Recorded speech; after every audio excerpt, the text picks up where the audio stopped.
The moment you made your first dollar outside of your regular job, your tax situation changed. Most people have no idea that that happens. Here's what's going on.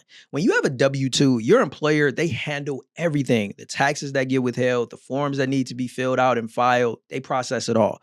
But the second you pick up any income on the side, whether that's freelancing, consulting, you out there doing deliveries and Uber and all of that type of stuff, or you're selling anything, you're no longer just an employee. You'll get a 1099 instead of a W-2 because you're operating now as a business. That's considered Schedule C income in the IRS's eyes. And businesses, this is the beautiful thing, they get to play by a completely different set of rules. See, unlike a W-2 job, you'll owe taxes 4 times a year through quarterly estimated payments. Plus, you'll also owe an extra 15.3% in self-employment tax on top of your regular income. Now, I know you're thinking, yo, that sounds terrible, but here's where it gets interesting. You know, your phone, this thing right here, if you're using it to run your side hustle or your business and generate income, part of it is deductible. The miles that you out there driving and on the road for your work is deductible at 70 cents per mile. If you got a dedicated space in your home where you do all of your work, that's deductible too.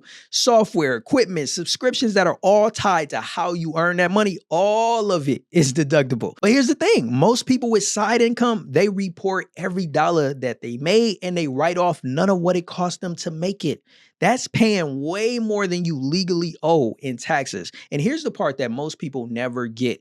Once you have self-employment income, you can open a retirement account specifically built for it. I'm talking about a SEP IRA that lets you shelter up to 25% of that net income before the IRS even counts it. So you're actually reducing your tax bill today and building wealth at the same time. That side hustle is more than just extra income. If you treat it correctly, it's actually a tax strategy, but only if you track it like one.